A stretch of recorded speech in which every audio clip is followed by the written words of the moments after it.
Welcome. You're listening to How I Did That, a storytelling podcast.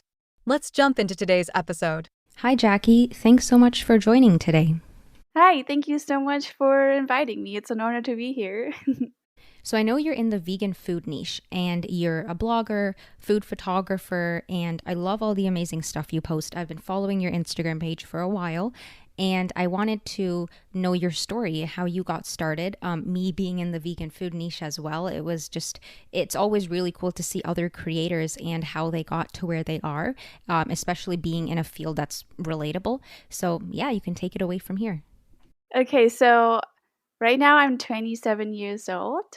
And I am originally from Germany. I was born and raised there.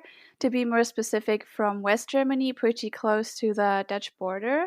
Like, I don't know, maybe 30 minutes with the car. So really, really close. And yeah, I moved to the US around 2 years ago for my husband, who I met in Germany, who went to my high school actually. I did start my food blog in 2020 actually. I was always fascinated in the kitchen. My dad is a learned chef. So, during the holidays, we would have like the most fanciest foods and like super delicious food. Um, but I generally started cooking around the age of 14, 15 when I decided I want to be vegetarian. I didn't start as vegan. And my family are all meat eaters. They didn't really know how to handle this, what to cook, what do you eat if you can't eat meat anymore, the typical panic. I had to, deal a lot with, my family mocking me, the typical struggle when you're a teenager and you're trying to exclude animal products from your plate. And so I decided to just cook for myself or even for my family. And this is how I really, started learning. And I was always interested in the vegan diet, but for a long time I thought it was extreme. So I did kind of start out with 16 to have like my first vegan cookbook and, try some baked goods in vegan. But for the majority, I was never fully vegan. I was more like a flexitarian who was vegetarian, but then, sometimes vegan, sometimes not. And then since about 2 years now, like since I started my food blog, I'm like fully strictly vegan, no animal products anymore, no cheese, all of that. Wow. So, do you think that your dad being a chef and you being exposed to unique and creative dishes and that chef lifestyle right from a young age influenced you to learn more about cooking because you began cooking before you went vegan? And some people, they may have started learning how to cook because they wanted to go vegan and change their lifestyle and make more meals at home versus you who was already cooking from a younger age. Yeah, most definitely. Like, I mean, my dad's very peculiar about how he cooks because, when someone works in like a commercial kitchen where, for a long time he used to do party services and stuff. And Oh, okay. it's very rough in those kitchens and very quick. And so my dad is more of a dominant person. So I, as a child, was more of a like in the way kind of deal, Oh, Yeah. So I okay, was okay. more like, like watching him a lot. Mhm. But it definitely motivated me to, get into the kitchen on my own and learn how to do it. And it was always great if I had questions on how to do things or how to season things. I could always ask him and get like a professional answer. Like, you have to eat meat kind of deal, right? So for my dad was for a long while really hard to like change his mindset about that. Once he started to exploring like tofu and all these kind of things with me, he got more creative in that kind of way too, and like actually, had also ideas.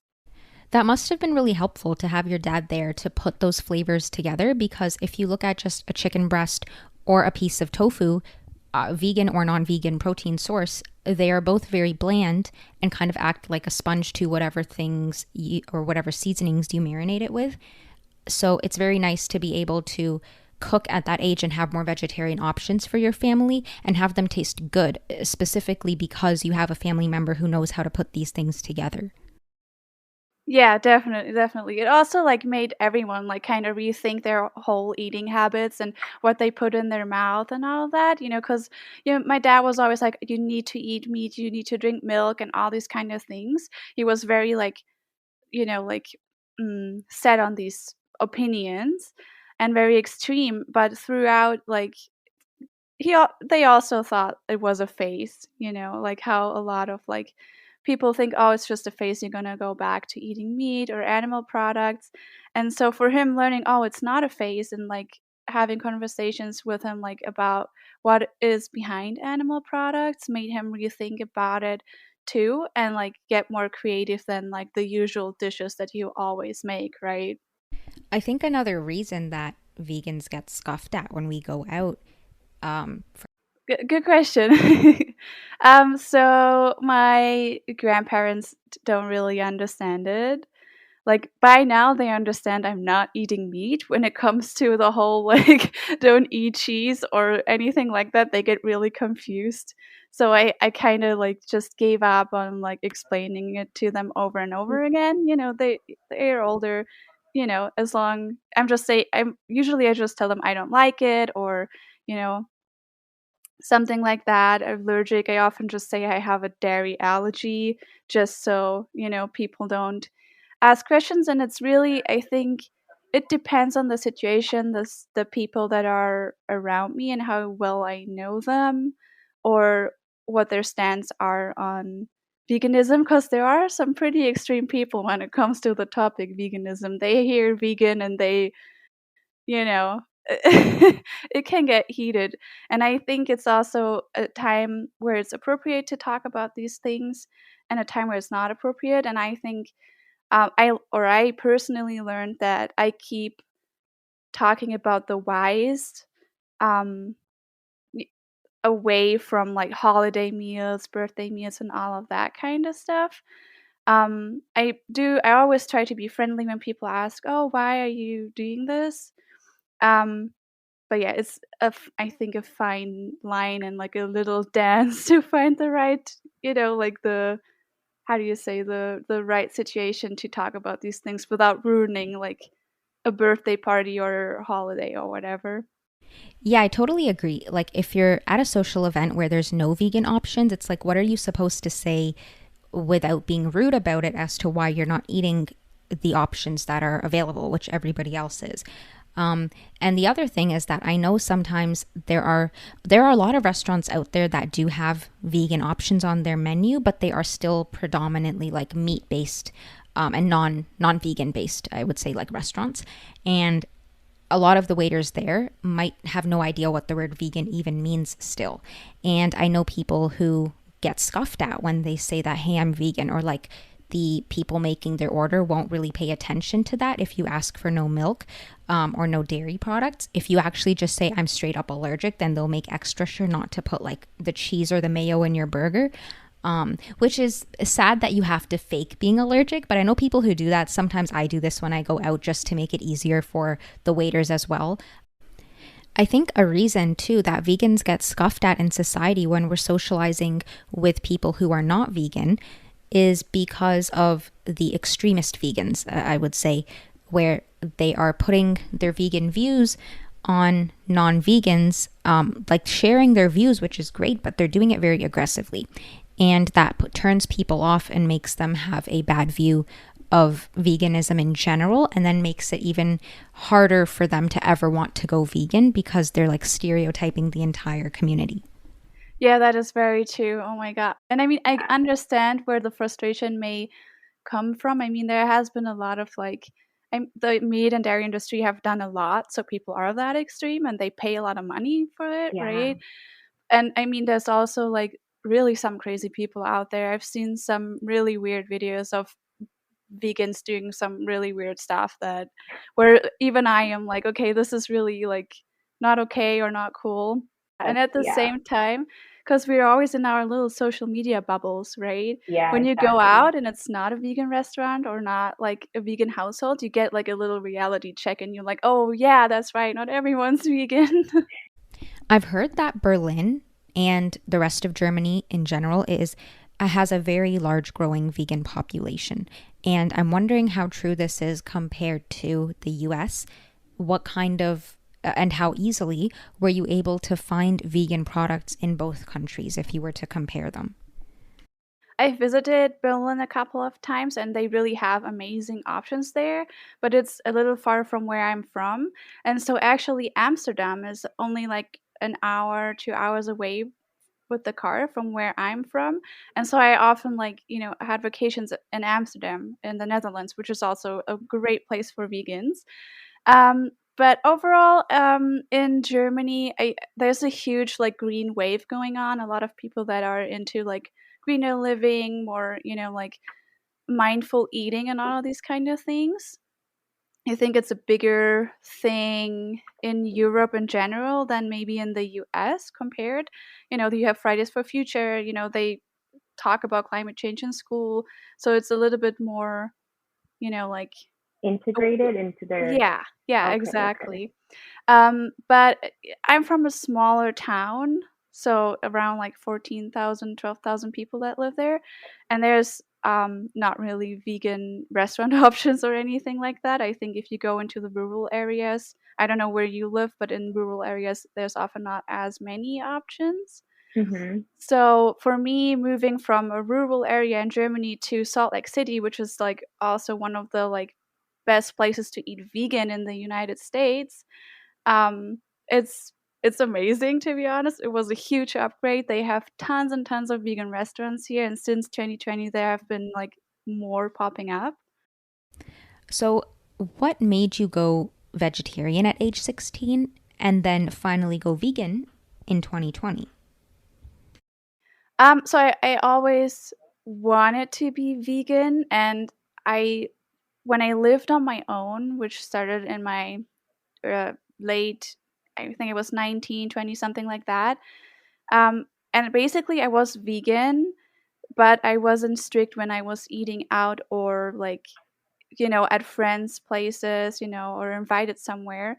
Then I would often switch to vegetarian because it was just easier, right? And so I always wanted to be fully vegan, but I never really could do the switch, just due to mindset and laziness. I also was very addicted to cheese. I was super obsessed with cheese.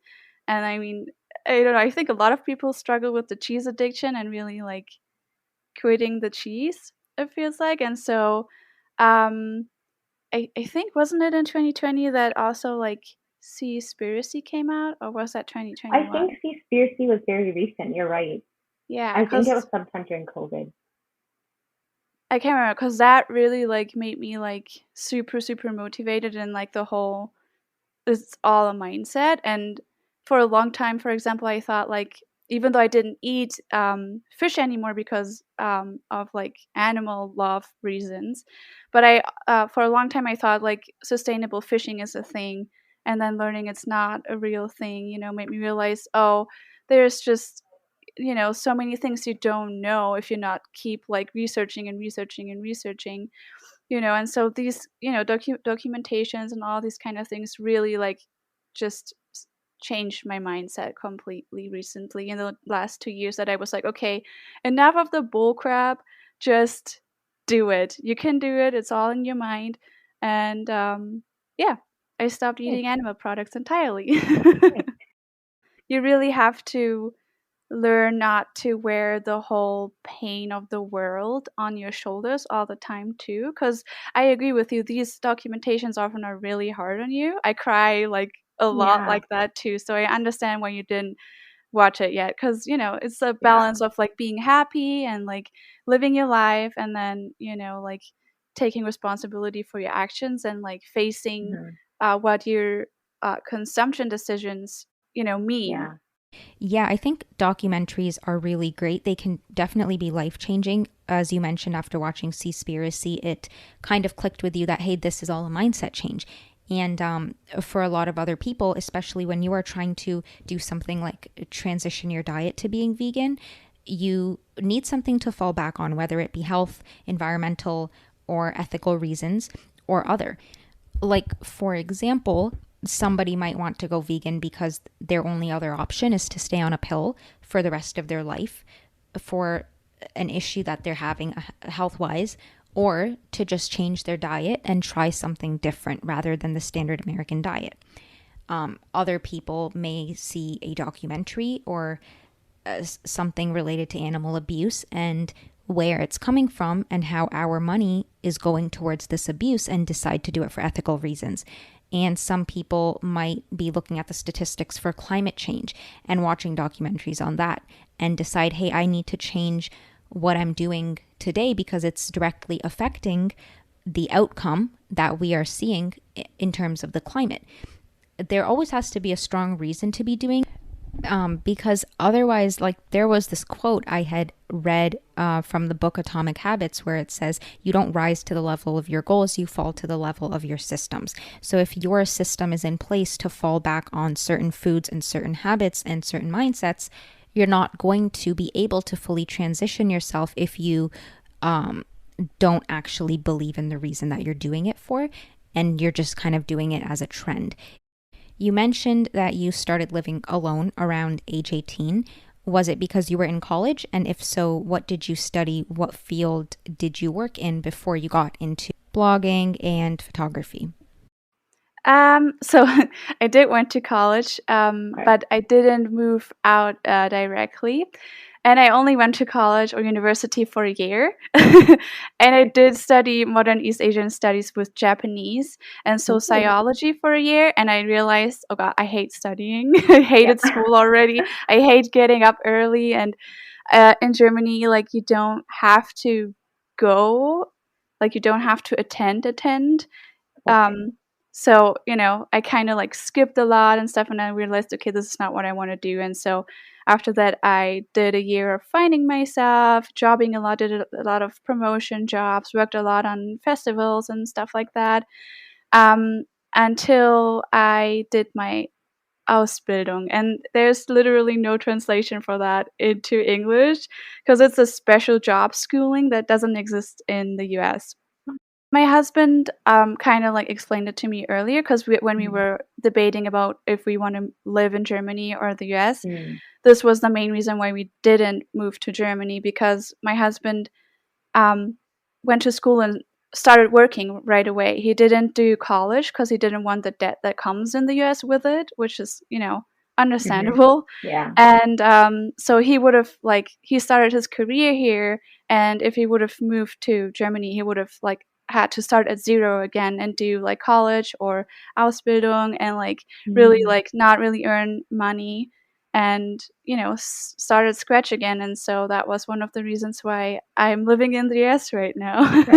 So Ausbildung is lower than university, right? You do that after high school, so you can actually graduate after 9th or 10th grade and do your Ausbildung. Or you do 2 to 3 years more and then you go to university. And so the Ausbildung is 3 years usually. Sometimes you can shorten it. And you have job schooling, so you go to school. And you usually work at the place that you're learning the job for. That could be being a waiter, that could be, being a saleswoman, a lot of things, basically anything that is not higher education, like being a doctor or a nurse or something. Oh no, nurse in Germany is even an Ausbildung. That's so interesting. I think we have something kind of similar here where in 11th and 12th grade, we can do something similar to a co-op where if your profession is going to be hands-on, then you can kind of go and shadow people or work an internship sort of while you're still in high school before you get to college. Although they still had to complete high school in parallel with doing co-op, but they were able to reduce the number of classes they had to take and use co-op, I believe, just as an elective and gain exposure to the industries that they wanted to work in. Yeah, that's what it is. It's kind of like an apprenticeship for 3 years. But yeah, you have like exams and everything, and so basically, I'm a travel agent and saleswoman is the best you could like translate my learned profession, right? But I learned like economics, personal and health education, business management, controlling and service in the touristic chains, business processes and tourism, all that kind of stuff. Additionally to like just like tourism knowledge about like tourist destinations and all of that. Oh, okay. So, what happened between you finishing school and you coming to the US? Did you get a chance to ever work in your field because COVID had hit at that time and the tourism industry got affected pretty heavily? So I did 3 years of that schooling, and it is with work. And so I was part of a special program where they skip the school and they teach you in house. So I was basically just working, and they did the schooling for us, kind of. I did my exams, and I graduated, and then I had around 6, 8 months until I moved to the US. And so, because I worked an hour away from my hometown, where I lived on my own, and then later with a coworker. But so basically, I moved back home to be with my family and friends for the last 6, 8 months. We also had a free wedding ceremony and wedding party in Germany before we lived in the US with all our friends and party and all of that. So yeah, I lived a little bit at my mom's, and then I moved here to the US. I kind of did work in tourism for the 3 years I learned, right? Oh, So that's true. That's true. yeah, Okay, so kind of, but I think that's the thing though, because it is like an apprenticeship kind of. I did swap like teams in the company. So I was in uh, Team Europe, where I was like working for Italy and all that. And then I swapped to the flight department and I learned all about flight, and then I was supposed to go to the marketing department, which I did. And they really liked me. So I ended up doing marketing for a year. And I was supposed to go into service too. But since they found out that um, I'm not staying, I just ended up staying in marketing because I had so much fun there. And yeah. Okay. Would your schooling from Germany transfer over to the US, or if you had wanted to work in a similar career here, would you have to do it all over again with a US degree? I think you can probably work in tourism here as a travel agent without like a lot Oh, of schooling. Probably, I don't know if it would really translate here or how they would do that, because that's the thing. When I moved here, as you said, like I moved here like in early 2020, COVID hit, everything closed off, and I came on a K1 visa on which you can't work anyways, and you have to apply for the green card after you come here and get married. And due to the government shutdown and COVID, it took 2 years for me to get the green card and get the work permit and travel permit and all of that. And so since February, I can work officially. This is when I got my green card. And so it's super fresh everything right now for me. So, how did your food blog come about, and how did COVID affect your future plans? When you worked in tourism, you had like a big, reality check because so many people lost their jobs. Like the company I worked for was around 150 people working there, and they shrunk to like 60 people working there because there was no work in the tourism business anymore. And so that was really scary. I was like kind of relieved that I did end up going to the US because I probably would have lost my job anyways. And the truth is, I always wanted to blog. I always wanted to food blog. I was actually introduced to Instagram when it was super brand new to a food blogging platform. So I like years ago went to a vegan cafe when I wasn't fully vegan, with some friends, and my friend Ilona was like, "Hey, do you know this app? It's called Instagram, and you take pictures of your food and you post it." This is how I got introduced to like Instagram. Me too. Yeah. Isn't that Yeah. funny? And I always wanted to do that like more professionally and maybe even as a living, but due to school and work and all these kind of things, I never found the consistency or time to really pursue that. And so 2020 gave me the opportunity to have the time because I couldn't work, I couldn't do anything. And I'm not really a person that just sits around and does nothing. I find things to do, and then I'm more of a creative person. And so, um, before I started my food blog, I did photography school and did food photography and learned how to do that. When did it go from posting for fun to posting in terms of a business and making a website for it and getting everything set up? What was the transition between that? I kind of was a little bit experienced due to working in marketing for a year in the tourism business. Of course, it's a total different like topic, but I kind of like got a little like insight into how marketing and all of this works. I did a lot of blogging for them and all of that as well.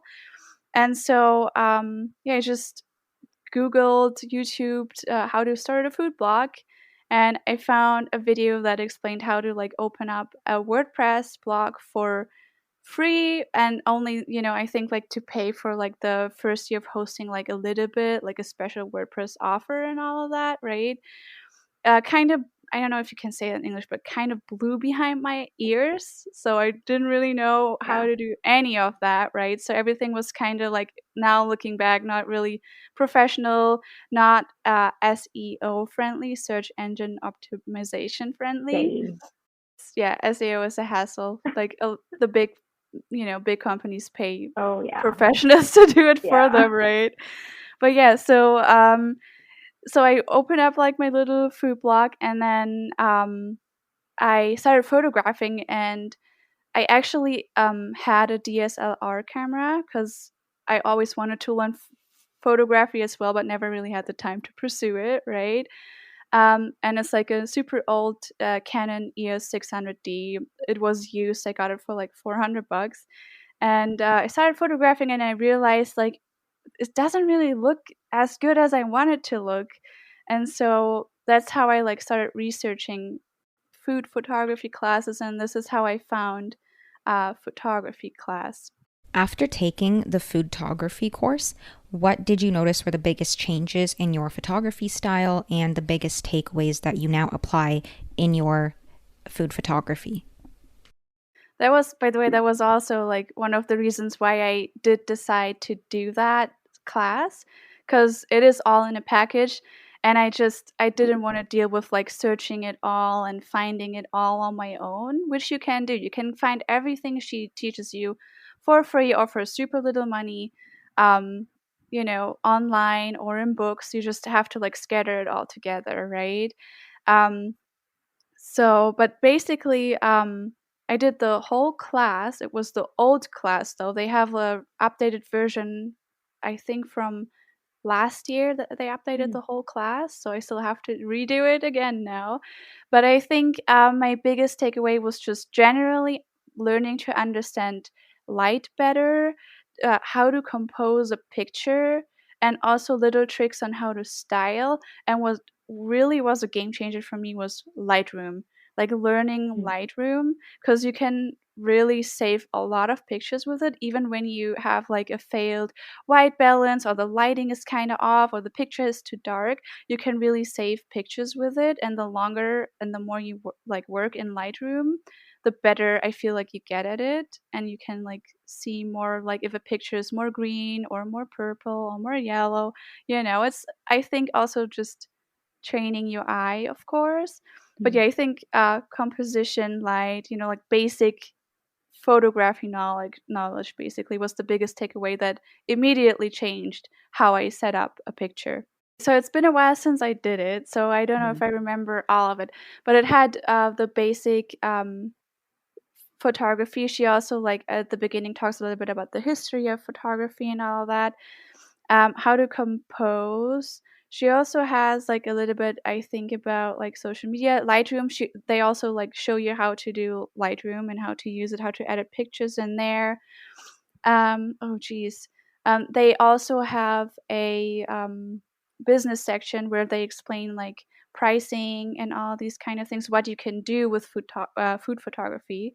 So how can you like monetize this skill, and what can you do with it, because yeah, you can food blog, but you can do so much more outside of social media, even if you don't have a big following to earn money with it. So they also talk about these kind of things. But yeah, to be honest, I couldn't tell you exactly like what modules are in there anymore. Can you walk us through the steps of the idea behind a recipe from start to finish to the time it like goes up as a blog post and in your feed? I think people would be surprised to know that there are a lot more steps behind all the beautiful photos that we see than they might anticipate. Yeah, I'm sure you know too how much freaking work it can be, right? Um, but to be honest, how I determine now, like the first step that I started doing recently, very very recently, on deciding what to create is, of course, I have like my ideas and my inspirations and what I kind of want to create as a food or treat or whatever. But I do keyword research. So I look if people even look for it on Google. Is it even worth like creating and like putting my time into creating content that's supposed to pay my bills now, right? If no one's looking for it, because it can be the most amazing thing. I don't have a huge following, that I can still generate through. So, it's that's my first question that I ask. Is this really something that people are interested in? And if people are searching it, right? And then from there on, I start creating and create my recipes, which is time consuming because I try to test my recipes at least twice or three times before I really, like would publish it. And especially when you also do baking, a lot of things can go wrong. Like so many things can go wrong. You often have to learn so many things because, like there's like cooking and baking techniques that you just have to learn before you can create a croissant. If you don't know how croissants are made, how are you gonna create a strawberry lime croissant if you don't know the basics of how do you make croissants? Looking Right. back, I should have like learned how, like the Baker Meister or like the like pastry chef in Germany where it's super super professionalized, Mhm. instead of doing my travel agent. But so I try to specialize and make it my mission to turn classics into vegan food. So I am not like that creative in the kitchen that I can just create a unique dish from nowhere. It's kind of like I have like my childhood dishes or like just super famous classics like chocolate chip cookies or something like that, that I just want in my life and I don't want to miss on them. And so I try to veganize those. And so yeah, I use like my childhood as an inspiration, but also, I mean, Pinterest and Instagram is just a huge inspiration. There's so many amazing creators out there, like you too, right? It's yeah, I there's just so many amazing creators where you get so much inspiration. I also think YouTube is a great outlet for that. You know what? I'm reminded of this turkey roast that you made very recently in your feed. You guys can check it out on her website or on her Instagram, but it looks exactly like a turkey centerpiece that you'd see at Thanksgiving, complete with the little, like the legs and everything, which is weird that it's not an actual bird, but she did make it look exactly like a turkey centerpiece, which is nice because it makes people see that eating vegan doesn't mean you have to give up on your favorites. You can still make the exact same meal, but just use substitutes. And that was just something very unique because I had never seen a whole turkey roast ever, neither at the grocery store nor something that I'd ever seen on any content creator's feed. Was weirded out by it because I'm, vegan for the animals, Yeah, not only for my health and the environment. But right. yeah, that's exactly what I was trying to do. I was trying to show people, hey, you can have a traditional holiday roast for Christmas without like missing out when you go vegan. Hmm. And the presentation too, the way you had presented it to make it look exactly like what people have seen at their dinner tables makes it to the point where it might click in someone's head and be like, hey, this is something that I think I could do because I'm not eating completely foreign foods. I can make it look like something that's my favorite or something that I'm used to eating. So from where we left off, how do you end up going from there to publish a full blog post? What are some SEO tips or maybe some specific plugins that you like to use or any tips on publishing blog posts that you can give?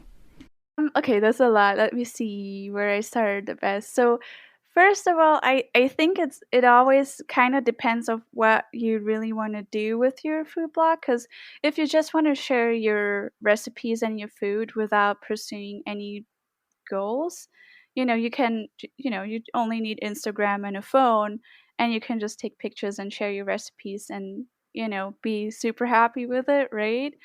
But I think if you do want to like eventually monetize and like earn money with food blogging or food photography, I would definitely recommend a professional website.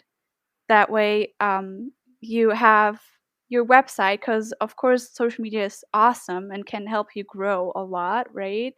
But Instagram could be gone tomorrow, but you will have your website. And so building a community around your website and on your maybe even with a newsletter, with an email list or something, is something I would always recommend, and which I didn't do for the longest time. I mean, I had my website, but I never really took as much care of it as I did for social media for a long time, right? So this year, my goal is to focus on my website and my email list and building, like a community outside of social media. So, because social media can be like a little wheel that you run in, and you run and run and run and can get really frustrated, right? But I still would use it, of course. So Instagram is for foodies a must-have, I think. TikTok is growing. A lot of foodies are coming on to TikTok. Sorry, is what I've seen. I get often notifications when people that I follow join TikTok for some reason. Especially because I think they are not connected. I don't know how that works, but I Okay. do get some notifications. Hey, you may know this person. Then it's like, oh wait, this is this blogger or this foodie, and there's more people coming on to TikTok. And I think it's also because video is becoming so big. Like all the platforms are pushing video, right? Yeah. So start using short videos. You can go viral with a little bit of luck, Mhm. and a good video, of course, good content. Um, and so yeah, that about like what platforms to use. I mean, there's other people that swear on Pinterest. Like there's so many different like techniques and ways how you can approach this and how to like grow, right? Some people like do it entirely through Facebook. So it depends on your strategy, I think, and on what you focus on. And what Mhm. platform you also like enjoy most, because I think that's the most important thing, that you stay authentic and have fun with it, right? I Mhm. don't earn full time yet, because that's the thing. I couldn't monetize my blog for the longest time due to my immigration status, right? Mhm. Um, and thanks to my husband, I am able to do what I'm doing and to like build this from the ground. And it is not like a disaster if I don't make like a full paying payment for a month or two or three, um, to set foot in this world and really find clients and like grow and all these kind of things. So Can you walk us through some of the ways that you can monetize food blogging or food photography? for example, you could do photography. Sorry. So you could do restaurant photography and just, ask in your local restaurants if they need new photography, right? Um, and then you can also like do product photography and like um, outside of social media. So you can basically like I did work with a marketing agency for a while for free since I couldn't earn any money, right? But if you can earn money, don't work for free. But so you shoot pictures, branded pictures with their products, maybe even create a recipe for a brand, and they use it as their content, and you basically sell it out without your social media being connected, which means like you can get paid more because you're maybe low following doesn't matter because it's not a question of how much exposure is this post getting and how much can we like generate out of this for the brand. It's like, oh, okay, I'm paying for pre-made content that we can use forever, right? So that is a great option. You can shoot a recipe book, and shoot pictures for that. You can reshoot content for food bloggers who are not professional in their photography. It's always like if you pursue that route, of course you got to be like very gentle about how you approach a blogger about their photography, right? But yeah, this is just a couple ideas that of ways of how you can still monetize your photography without having your social media and blog involved directly. If you reach out to a company on Instagram or vice versa, a lot of times the amount that they're willing to pay you, it directly correlates with the amount of Instagram followers and reach that you have and engagement that you have versus your skill. Your skill could be on par with a really big blogger, but the same company might be willing to offer them more money versus you just because you have a smaller reach. But when you reach out to companies, removing that Instagram account, when you reach out to companies otherwise through email, that's when they would pay you for your skill and kind of leave the Instagram numbers behind. What services do you offer in your niche and what has worked the best? So I offer all the whole variety. So like just product shoots. So without any food whatsoever, just the product basically. Then recipe creation, branded recipe shoots that can either be like creating a unique recipe for them or using already existing content because sometimes brands have recipes already but the pictures are not really nice or it's just the picture of the food without their product in the background or something. So these are like basically the main things, but then also like video creation is big right now, product reviews either on YouTube or on Instagram stories or in reels now, right? So these kind of things. Oh yeah, and of course blog posts. I almost forgot that. Blog posts, yeah. Yeah, so blog posts and like either like just talking about their product or having it connected to a recipe, a review. It could be all kinds of things like that. There's different kind of companies that offer putting ads onto your blog, right? Some of the bigger ones and the best paying ones have like caps of like, oh, you have to have a minimum of 50,000 people visiting your blog before we do it because they had so many people asking because there's so many food bloggers out there, right? Then affiliate marketing and affiliate links is super popular. There's also different options. I think the most popular one is Amazon affiliate, their program. I'm using that too. It's not the best paying one. It has like a super, super small commission. I can't remember the exact percentage, but it's not a lot.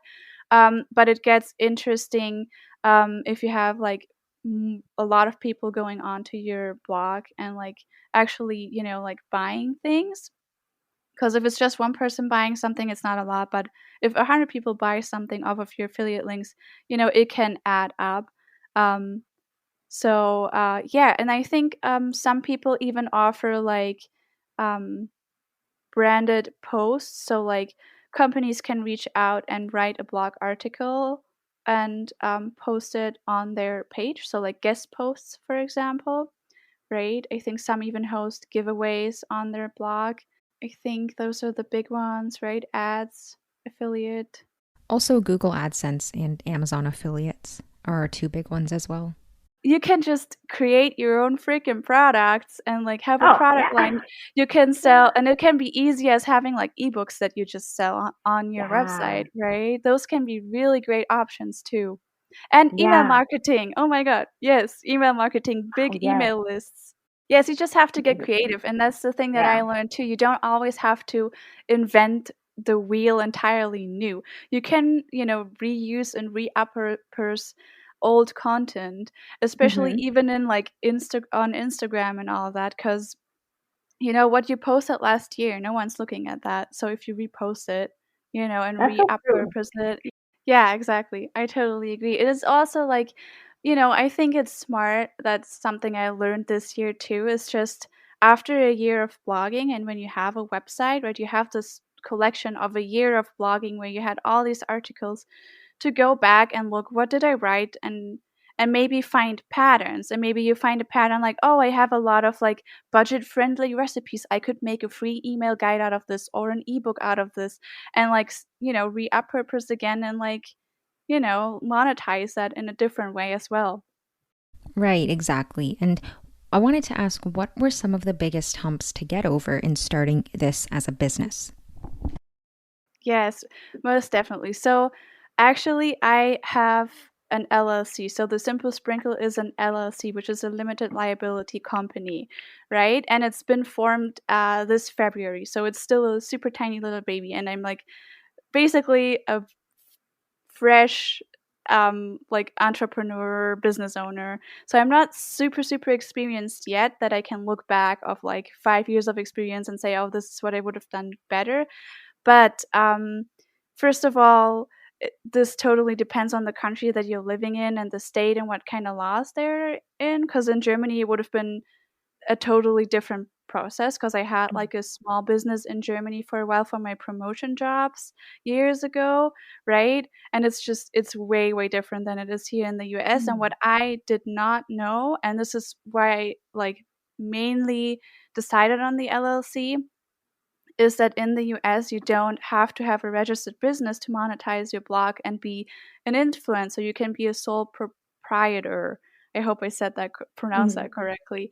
And so all you need is like maybe like a business credit card, and you can just, you earn money as a sole proprietor, as your person, and you don't need a registered business. But the nice thing about an LLC is that it's limited liability. So if you get sued, which you hope not, of course, um, you rely not with your personal assets, only with your company assets, which is a Oh, okay. nice safety to have, right? Mhm. But or that you have to be LLC conform, all these kind of things. But I actually talked to Broken Oven Baking about how to do this, because I knew she had an LLC too with her blog, and she recommended Zen Business to me. Um, and that is kind of like a platform that helps you set up a business, right? Um, and so they did most of the like paperwork and the back end part, so I didn't have to worry too much about it, because as an immigrant in a second language, it can get really overwhelming to deal with all these kind of things, right? Mhm. And then Keisha from Flower Frame recommended me the SBA, which is like the Small Business Administration here in the US, and they have a website with like a step-by-step guide on how to start a small business here in the US. So you can just follow that and read all the information. Um, and so, yeah, basically, I formed my business, the LLC. And then here in Utah, I had to get a special tax number as well, because that's something a lot of food photographers maybe forget or don't know about and do wrong, is that photography is sales taxable. So you have to put a sales tax on your photography. There's a general tax that you have to keep in mind, but there's an additional sales tax, and that can vary from state, from your area where you live. So it's Mm. additional to regular taxes, basically, because it's a Oh, okay. product that you sell, and even though you can't really like maybe even if it's digital, it's still a product, and so there Mhm. needs to be sales tax on that. At least in Utah, as far as I know, I think it's all in all the United States. But Mm. yeah, I did know that, and I read about it on accident, basically. I think you still have to do sales tax if it's uh photography, and it depends on where the sale goes to, if it's in state or not. It's just something you really have to like sit down and like read into, right? But I think because at least in Utah, I think you still have to do it as a sole proprietor. At least you I have think to so. pay the tax, but you can tax your customers, so you have the tax and you don't have to pay out of your pocket, basically. I didn't know that after you registered for your LLC in Utah, you need an additional tax number that you have to apply for. It's just, but the Zen business does a really good job at like telling you about these things. They have different services that you can book, and I booked like, please tell me if I need additional licenses or any other things that I need to apply for. And so they send you like a list of what you need to like, be a real business, anything additional for your state. Yeah. So after registering a business, how do you go about getting clients for the niche of food photography? To be honest, most companies find me through email. I get a lot of emails, and I think it's very, very important that you make your email accessible. So I have my email in my bio on Instagram. So they either DM me via Instagram or they send me an email. But then I also have in my website footer, I have a work with me section where brands can click on, and they can download my media kit, my service card, and read a little bit about what my services are and even what my pricing range is. And if anyone is curious what you can like earn in a range for different kinds of jobs, you can definitely go on my website in the work with me section and just click on it and download the service guide. All of these pricings are inspired from photography school, so what they recommend, right? And yeah, I offer basically a range of like pricing. And yeah, so to circle back on how I find clients, if they don't find me through email by contacting me, I sometimes pitch brands. So if I really like a brand that I use daily, like for example, recently I pitched my tofu press brand, TofuBot. I sent them an email because I love their tofu press and it's related to vegan food. So why not, work with them together and maybe have a cool collaboration going on. And yeah, so just being attentive about what kind of brands do I use and how I like them, and then just pitching them and telling them, hey, I really like your brand. I'm also a food blogger, influencer, whatever, and I have a couple ideas. Or do you want to work together? That is a way.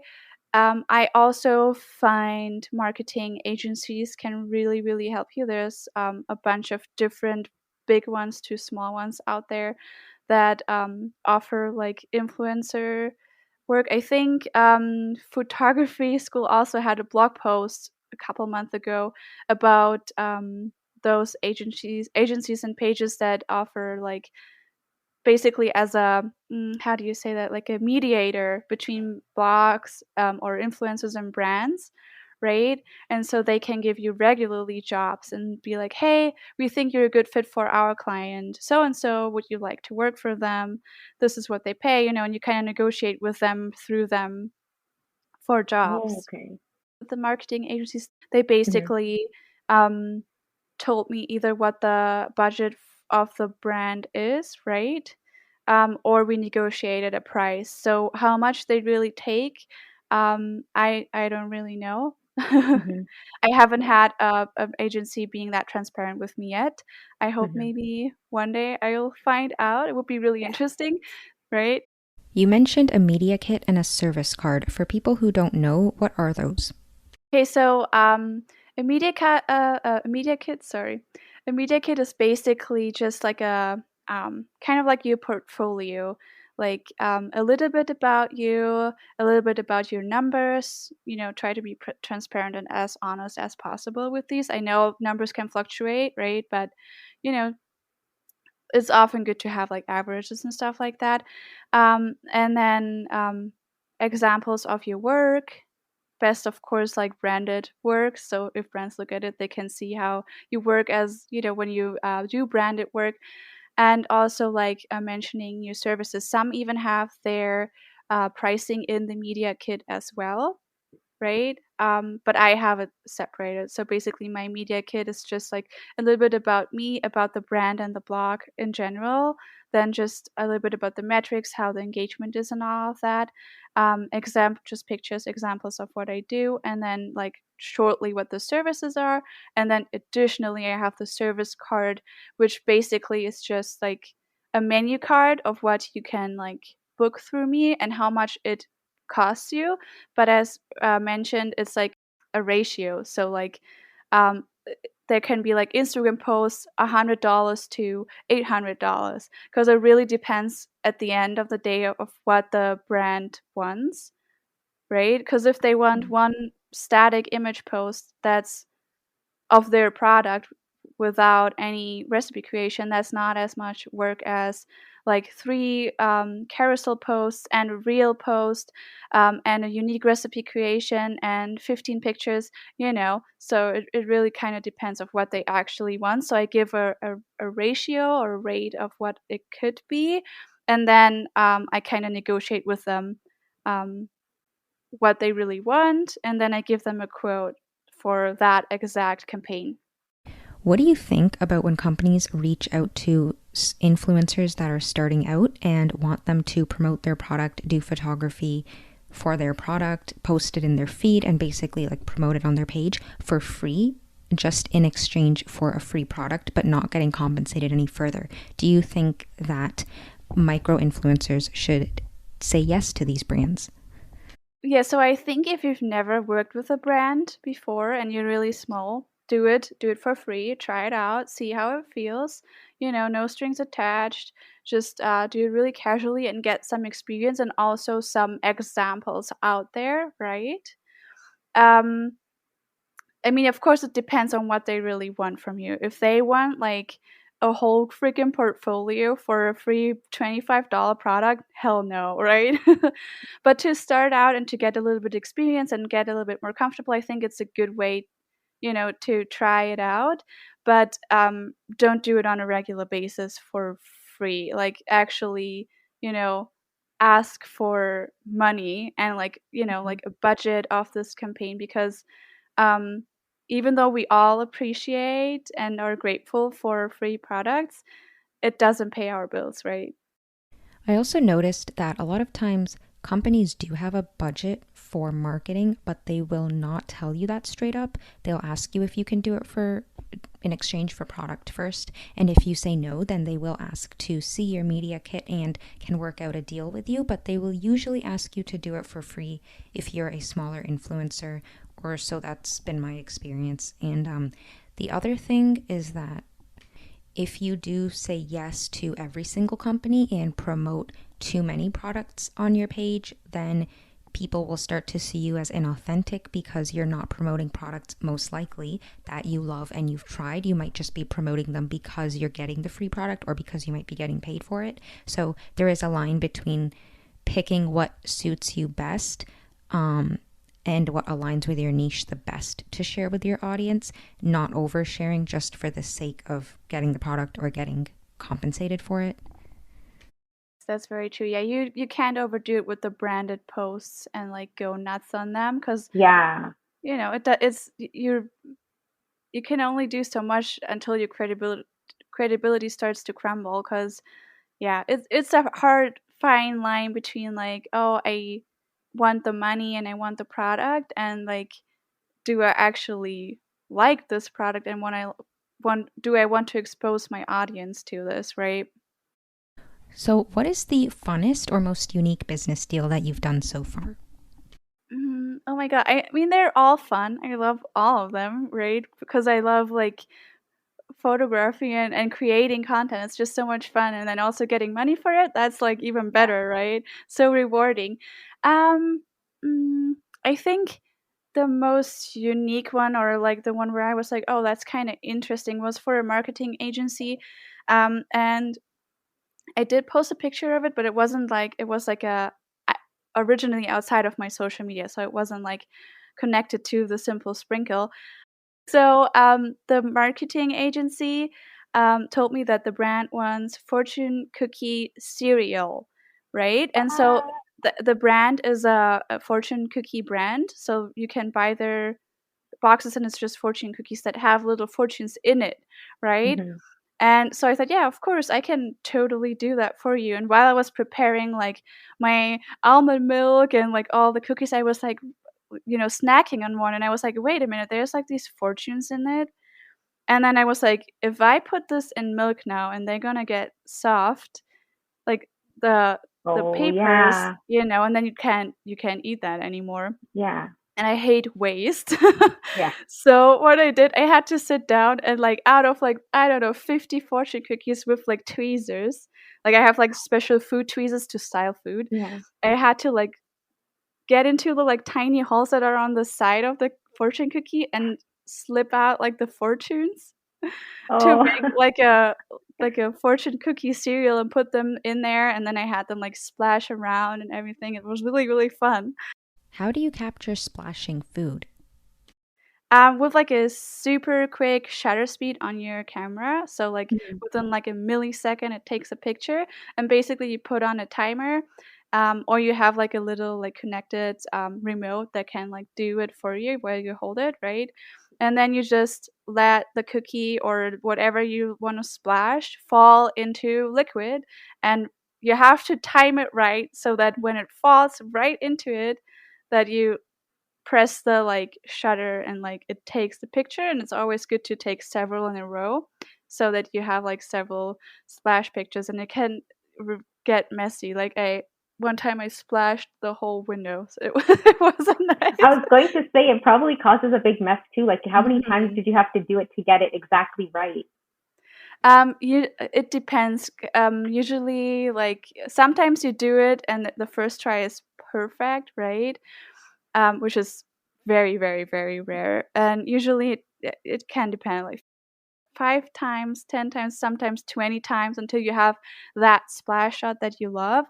But as we already talked about, like after editing and like, using Photoshop and Lightroom and all these kind of things really can like do a lot too. Like sometimes you take like little splashes out of a different kind of like picture where maybe the big splash doesn't look nice, but the small splashes are nice, and you can steal them out of your other picture and add them into the main picture. I sometimes even use like Photoshop for these to like crop out things, because um, what's also sometimes good if you have like flying things in your pictures, like instead of like throwing them or letting them fly, you take like a little like a toothpick or like a I don't know, chopstick or something, and you like hold it where you want it, where it should fly, right? Um, and then you just take the picture and you edit out like the toothpick or the like chopstick, and you have it like flying. You can do that too. A bunch of good like professional food photographers for like actual commercials that do YouTube and TikToks that give you like advice on how to do that, Mhm. how they do sometimes in like pizza commercial, like fake cheese and it's actually glue and stuff like that, right? So they, there's different hacks, but it's always for me like a question of like food waste and like how real do I want my food to look, because I like it because when people make my recipes, that what they do looks as close to what I did. So I'm not the biggest fan of like using too much of these techniques, just because I like it a little bit more realistic. But Mhm. there's No, I definitely agree. some little hacks like to like give it a little bit of sheen. You like, I don't know, you like spread a little bit of oil on your olives or something and they look super fresh and pop. Yeah, there's definitely like a lot Yeah, of like fun exactly. tricks out there. So, with your DSLR camera, specifically now touching on photography, what type of lens do you recommend? So as a lens for food photography, I would definitely recommend the 50 millimeter, because that's a good all-rounder, right?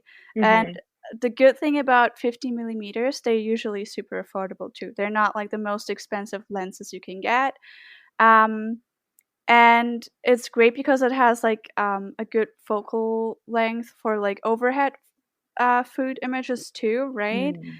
And it's great for beginners because it doesn't have too much of distortion when you look through it, because it's very similar to the natural eye, what you would see when you look at your scene, basically, right? Yeah, that's definitely, what I would recommend. Like, basically, the standard lenses are really, really good, because they usually also have like they usually are fast. They have like a wide aperture, so which makes them good for indoor shooting in natural light too. If you have like a wide aperture, right? If you are into like super duper close-ups, a macro would be really good. You need like a 24 millimeter for like big scenes and like whole tables and stuff. It's nice that when you buy a camera body, they usually come with a kit lens, and then if you upgrade to a new lens after that, you can always interchange between the two and have two different types of lenses. In terms of using other props for your photography, what else do you recommend? C-stands, reflectors, other things that you would use to capture the food, like with the lighting as well as the background?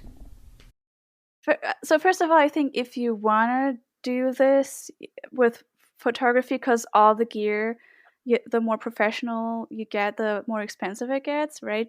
Photography can be really, really, really expensive. And so if you're starting out and you're really like a total newbie, a total photography beginner, I would always recommend just buying like a used DSLR, like a beginner DSLR, for like maybe like 300, 400 maximum, just to get started and seeing if photography is something for you. Because I mean, yeah, you can have like the most fancy equipment, but if you don't have the photography knowledge and the trained eye and the fun with it, your pictures won't look good, because just fancy equipment won't get you there. It's like practicing and being behind the camera. And I think that, like, if you like check out my pictures, that's proof enough, because my DSLR is 15 years old and it's a beginner camera. And you can still, with little, you can do a lot, basically make it look professional. You know what I mean? There's like so many different ways of do that. And so for backdrops, for example, I would recommend starting with vinyl. Vinyl? Yeah, because they are very cheap. But if you buy a good one, like, they can still look very realistic. So all mine are like vinyl, and they were super affordable. They were from Etsy, from I think a store called Snappreneur or something, where they Ooh, sell Etsy is good, backdrops yeah. for like 10, $15, right? So you can have a really nice looking marble background for like $15. Um, or just go to your like do-it-yourself stores next to you, like Hobby Lobby, craft stores, or Home Depot, and just get like cheap products there. Make your own backdrop, right? You can get really creative with that and do it like for little money to start trying it out. Because yeah, you can buy that super fancy backdrop for like $200, but if you end up not having like fun with it or pursuing it, you basically overspend and over invested into yourself. And I think investing into yourself is important, right? But like, yeah, don't overdo it, you know what I mean? Right. Another thing is to check out the dollar store or Michael's. I really like getting Bristol boards from the dollar store. They're like $1 or $2, and they're easily replaceable, because sometimes my backdrops do get dirty where I spill food on them or have crumbs on them, and I'm constantly cleaning them.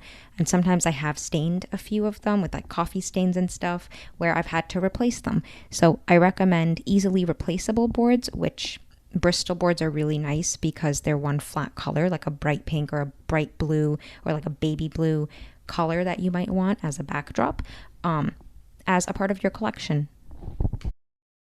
Yeah, I agree. Definitely. Dollar stores are amazing for that. Yeah. I also think it's easy, especially in the beginning, to focus so much on, oh my God, I need all these nice props, right? And I used to like overly focus on, oh, I need these props, but I can't afford them, because a lot of like influencers will like recommend like more pricier stores and like really nice things, which of course this is what they like. And it's like high quality things that are nice to have, but you don't need them. So I think even like minimalism can help you, like, you don't over focus on props because the food needs to Mhm. be the hero, right?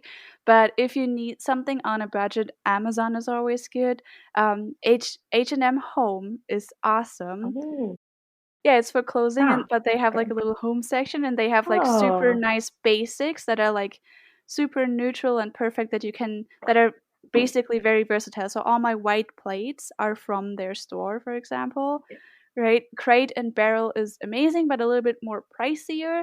But all my napkins are all from their store, which is awesome. Nice. And overall, what is I think the best way to also make your scenes unique is going to your local thrift stores and antique stores and buy stuff there. So where I live, we have a chain store called Value Village. It's kind of like a Goodwill where there's a lot of used items that you can buy, but you will find a lot of cool antiques and props that you would not find elsewhere. Maybe you'll find like rustic looking things, like at Crate and Barrel or other uh, places where you can buy props, but they will probably charge you more than what you would pay at Value Village just because you're paying for something brand new that's designed to look old versus actually just buying an antique item. Yeah, I Yeah. think in the US it would be like something like Goodwill or something, Oh, which maybe. is Yeah. yeah, which is like perfect for these kind of things. And you find really unique things there, really cool things there. You always have to be a little bit lucky. But yeah, Yeah. I totally agree with you. Yeah. What about your lighting setup? So I actually shoot in natural lightning. So I Oh. don't have artificial lighting yet.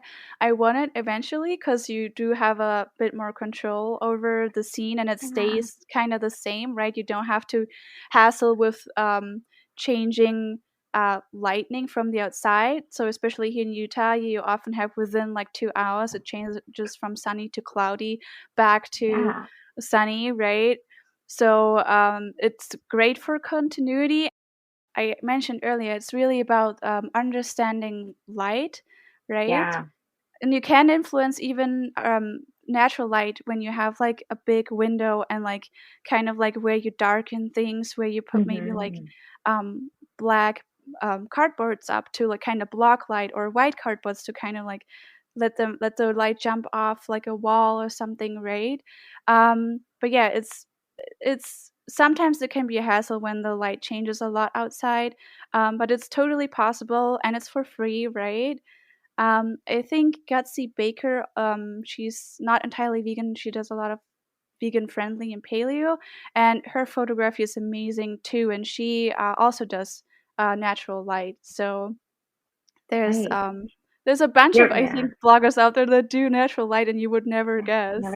It's also learning by doing. That's the thing, because yes, you Yeah. like get the the foundation from like photography school, or also like there's a really amazing book called How to Photograph Food. Oh, That interesting. and Never that heard is of for I think maybe 20-25 bucks, and that is basically a lot of the same things that photography school has for way less without the business part, and the it. Okay. community. But like, you know, talking about budget, you can get your knowledge Yeah. somehow, but like at the end of the day, you can read all about it. If you don't like get up and stand in front of the camera and try out and learn, Yeah. you won't get better. And it's just practice, practice, practice. Yeah. Who wrote that book? Do you know the author? Wait, let me grab it.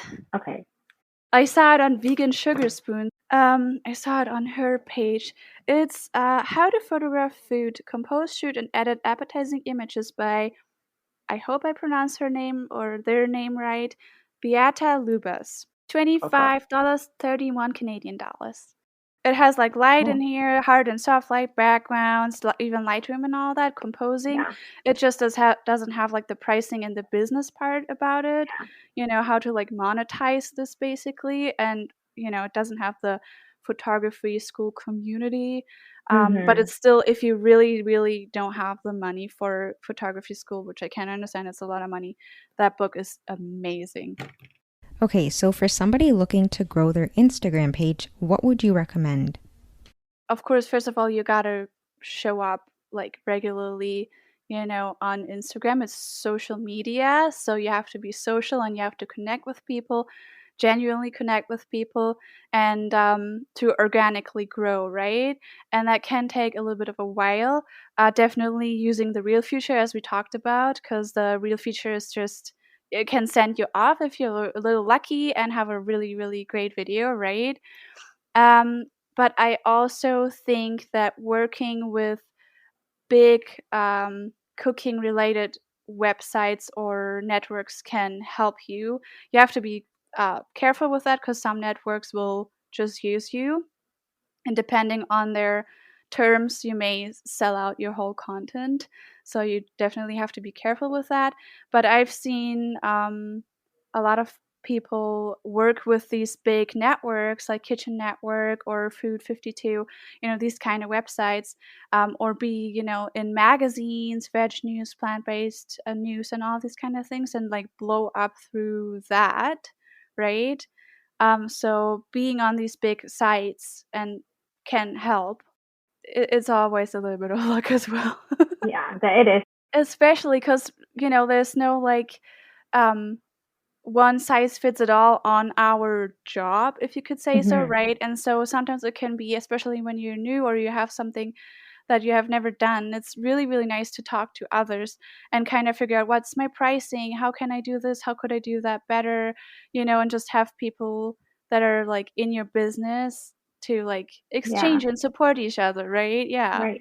Also, I can't remember where I read it, but you know how Instagram always do their little like researches and what works not, right? Yeah. And they actually found out that users, because that's the thing, as a creator, you usually like pull apart a little bit from like the like user aspect of it, and sometimes as you create, you sometimes forget the user part about it, which is like very, very dangerous, right? But users prefer having unique content in stories. So if people only repost and repost and repost other people's content, people tend to like jump out of stories or skip them instead of watching your unique content where you show your face or your recipes and all that, which of course you still want to like repost other people's content from time to time, but you got to find a balance, because regular users that don't create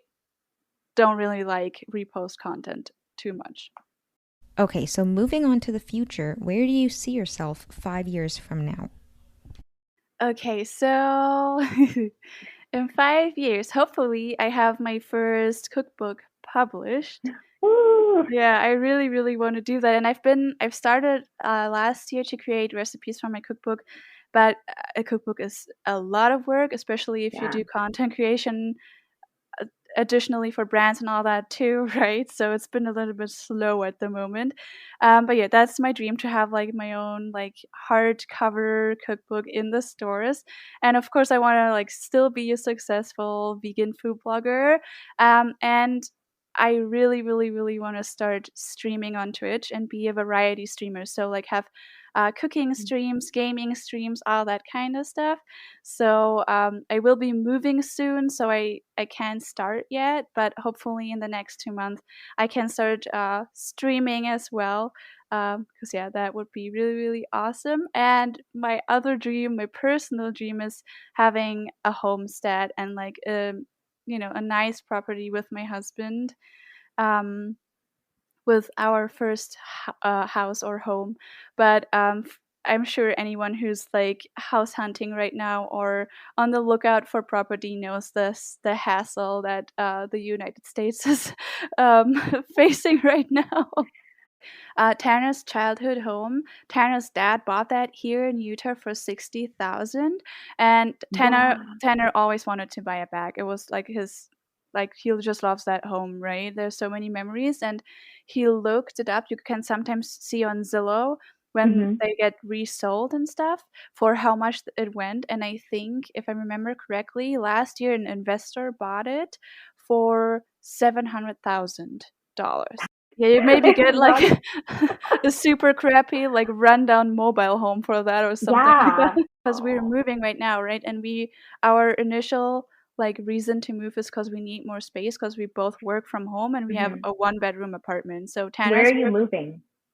we're moving to like we were staying in the Salt Lake Valley, right? So just like I don't know, 15 minutes from Oh, here, okay. just like closer to Tanner's work, so he can walk to work, which is awesome. Okay. But so Tanner's working in our bedroom. I'm working here. This is like the dining area Oh, basically. okay. Yeah, and so we were like, yeah, we need like 2 more rooms for like our offices, right? Mm. Which would be like a 3-bedroom. And we looked at townhomes, and like in the valley, they start at like 2,000 per month, right? And that is without utilities, without any additional fees. And usually these places have pet fees, amenity fees, HOA fees, these and that, and blah, blah, blah. And then suddenly you pay in actuality $2,500 for like a 3-bedroom townhome or apartment or whatever. So it's crazy. Even regular groceries are so expensive compared to what it Oh, used to yeah. be. It's just, and I also think though that the younger generation is more focused on health, right? Yeah. And it's like it's an investment in the long run if you think about it, because especially in the US, I mean, you in Canada don't have to worry about it, and in Europe, Mhm. right? But in the US, if you don't eat healthy and you don't live healthy, it's gonna cost you in the long run if you when you're gonna get old and you have like diabetes or other health problems, because in the US that's thousands and thousands and thousands of dollars. So I gladly like spent like maybe $10 more per grocery Mhm. shopping, for my health in the long run, right? Yeah. Where can people find you online? So you can connect with me through all the major social media platforms. I have Instagram, YouTube, TikTok, Facebook, Pinterest, and soon a Twitch channel, all under the name The Simple Sprinkle, and my website is also thesimplesprinkle.com. For somebody looking to become a food photographer or a food blogger, what is the first resource that you would recommend them to go to? Oh my god, that's so huge. Oh god. So I think YouTube and Google are always good resources. If you have the financial resources, photography school is a great starting point because it's a combined class. I think the Bite Shot has also a food photography class as well. And the book you recommended me, it's just 25 Oh bucks. yeah, how to I'll link photograph it in the food. bio. Yes, because that is like basically photography school without like the business aspect, and Mhm. some other little modules that are like missing, right? But like mainly food Mhm. photography in that book, and it's super amazing. But for blogging, because that's the thing, photography is its own thing, blogging is its own thing, marketing, um, search engine optimization, like how Google works, how social media marketing works, all these things are like their own kind of like topics, right? And so there's just you're basically starting to freaking like study like a whole Yeah. like variety of things. So it's a lot, a lot, a lot. And so when you start out, please, please, please, like take it easy. You're only one person and you can only take in so much, and it is a freaking lot to take in there. And it's not, I think they only have 493 subscribers right now on YouTube. I'm waiting for them to blow up, and they're called Top Hat Rank. So Interesting. TOPHAT and then rank RANK. And it's blogger experts, Google and SEO experts that talk all about blogging, about how to build a blog properly so Google can find you, how to use Google Analytics, how to perform your own site audit, all these kind of things that are around blogging that they talk about in like these meetings that they upload afterwards in YouTube, and I really, really recommend them. They help me a lot to understand how to make my food blog better this year. Definitely great resources, and thank you for coming on today. This was a great conversation. thank you for inviting me. Like, that was Of really course. fun and awesome. We talked for so long. I know.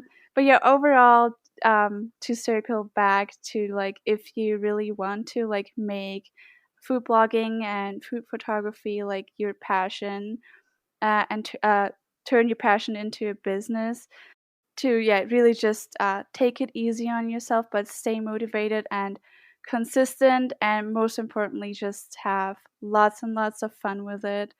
Um, so, and yeah, like if you ever have a question, reach out to me. And that's a wrap. Thanks for tuning into today's episode, and we'll see you next time.